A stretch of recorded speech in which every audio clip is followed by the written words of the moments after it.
Shalom mes bien-aimés dans le Seigneur, je vous salue dans le saint et le précieux nom de Jésus-Christ. J'espère que vous vous portez tous bien. Ici c'est Mombasa, donc la deuxième ville du Kenya. Et j'ai remarqué quelque chose il y a ces derniers jours-ci. Ça c'est sur la rive est africaine. Donc ce que vous voyez là c'est l'océan Indien. Voilà. Et hier, je vous fais une petite remarque. Hier, l'eau était ici. Voici les limites. C'est ici que l'eau était, à cet endroit-ci très exactement. L'eau était ici.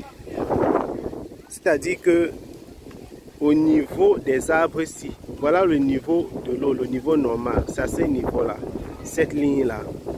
Voilà. C'est à cet endroit que l'eau est en train d'éroder actuellement. Et donc là, nous sommes à environ, ce matin, plus de 200 mètres. Pratiquement plus de 200 mètres de la rive. Et ceci, pendant quelques jours, j'ai observé ça et ça m'a amené véritablement à poser une question. Pourquoi cette eau, chaque soir, lorsqu'il y a la marée monte, pourquoi ça s'arrête ici? Évidemment, la réponse est biblique. Hein? Pourquoi est-ce que l'eau s'arrête à chaque fois ici? Vous avez l'habitude d'entendre, nous avons l'habitude d'entendre parler des inondations. On entend que, voilà, il y a eu la marée haute, ou bien il y a eu des pluies torrentielles, ou encore il y a eu un tsunami. Il y a plusieurs causes, alors plusieurs raisons que l'on donne souvent pour justifier les inondations, voilà, dans les régions côtières, mais pas seulement. Et cette observation-ci justifie justement ce que la Bible dit par rapport aux proverbes, dans le livre des proverbes. La Bible déclare que Dieu a fixé une limite à la mer. Dieu a fixé une limite à la mer. C'est-à-dire que quand l'eau fait des bruits, quand l'eau, quand les vagues s'agitent, elles arrivent à l'endroit où le Seigneur a fixé une limite et elles s'arrêtent à cet endroit-là. C'est pour dire quoi? Aucune inondation n'est possible sur la terre. Aucune inondation n'est possible en dehors de la volonté du Seigneur. Aucune inondation n'est possible en dehors de la volonté du Seigneur. Aucun tsunami. Pour que l'eau puisse, chaque jour, nous voyons, regardez comment l'eau est capable d'éroder la côte. Pour que l'eau puisse traverser cette limite-là, il faut que quelqu'un donne son accord. Celui qui a donné l'accord à l'origine doit également donner son accord pour qu'elle puisse dépasser la borne, pour qu'elle puisse traverser la borne et la limite qui lui a été assignée à l'origine. Et tout ceci véritablement est extraordinaire, extraordinaire. Surtout lorsque nous regardons ça dans la perspective de la science. J'aime la science, pour vous dire. Je ne suis pas contre la science. Contrairement à ce que beaucoup de prédicateurs, voilà. Je ne suis pas contre la science. Je pense que la science devrait permettre de comprendre l'œuvre de Dieu et non de la questionner. Quand je dis de la questionner, c'est-à-dire de la remettre en cause. Ou alors de s'y opposer. Donc, la science pure que les hommes font aujourd'hui, que les scientifiques de notre temps font, cette science-là a tout simplement raté son objectif. Ce n'est pas que la science ne devrait pas exister. Je vous donne mon avis. Mon avis, c'est que la science doit être faite pour comprendre la profondeur, les valeurs de ce que le Seigneur a réalisé. Quand je regarde, quand je fais cette remarque ce jour, je suis tout simplement subjugué de voir avec quelle précision Dieu est capable de fixer les limites de la mer. Et c'est ce que la Bible déclare. La Bible déclare dans le livre de la Genèse, le livre de la Genèse au chapitre 2, que la Bible déclare dans le livre de Genèse au chapitre 2 que Dieu a réuni l'eau et il a appelé la mer. C'est à partir du verset 6 à 9. Il a réuni également la terre, le sec, et il a appelé ça la terre. Donc le Seigneur a voulu qu'il y ait la mer et il y ait la terre. Pour qu'il y ait des plantes, aujourd'hui les scientifiques diront clairement qu'il Ils ont découvert comment se forment des pluies. Ils ont découvert la photosynthèse, etc. C'est extraordinaire de constater que la Bible déclare toujours dans ce livre de Genèse, surtout, et c'est ce qui est le plus intéressant, le plus admirable. La Bible déclare que Dieu a fait lever la vapeur de la terre et il a plu. Dieu a fait lever la vapeur. C'est de cette façon que les plantes ont germé.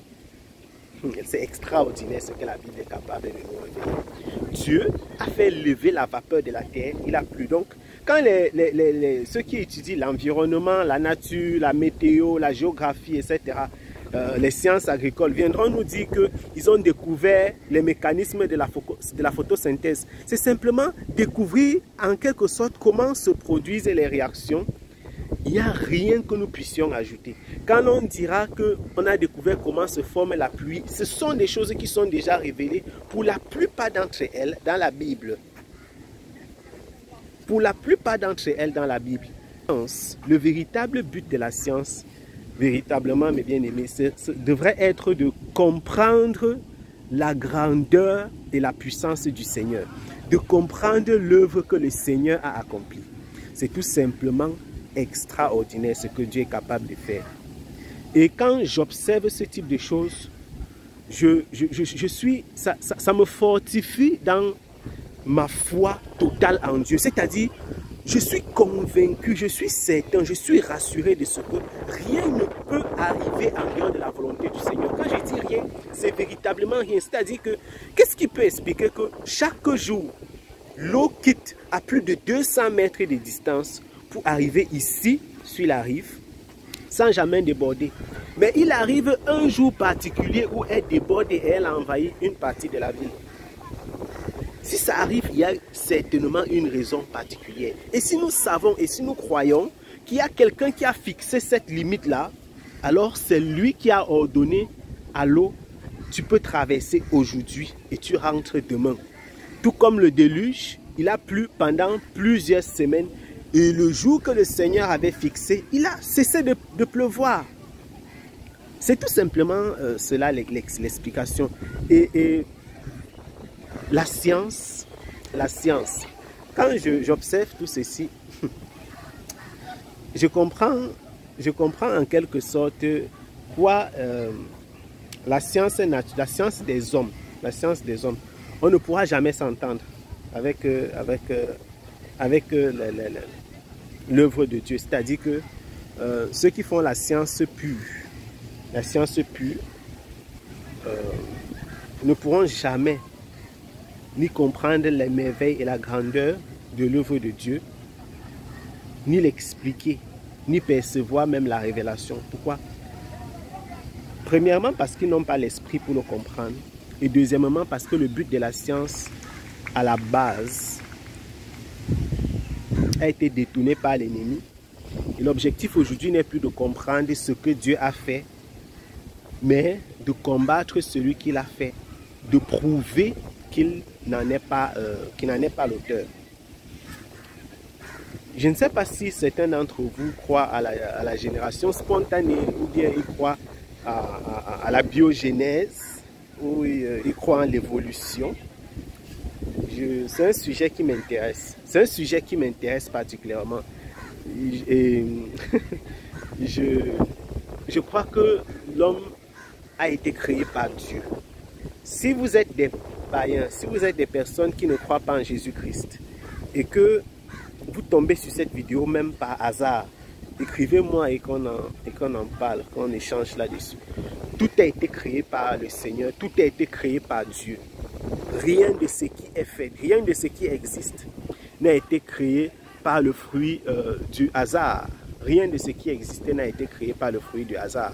L'homme est le résultat d'une création, d'une réflexion. Selon vous, qu'est-ce qui le matin aspire l'eau de la mer?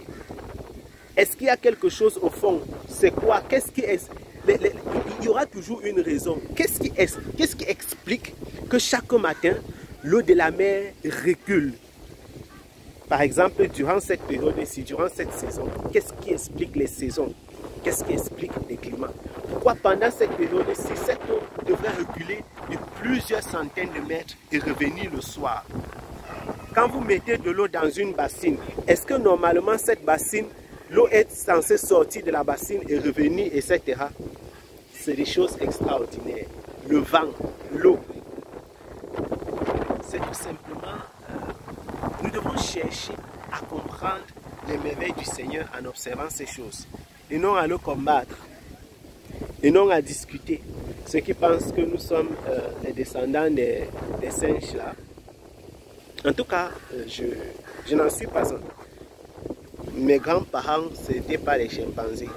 Je suis le résultat de la création de Dieu, de l'œuvre merveilleuse et indiscutable de Jésus-Christ.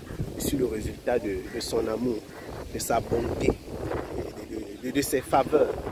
Je crois que tout ce qui existe, je crois que tout ceci, c'est l'œuvre du puissant des armées, le créateur de toutes choses. Shalom.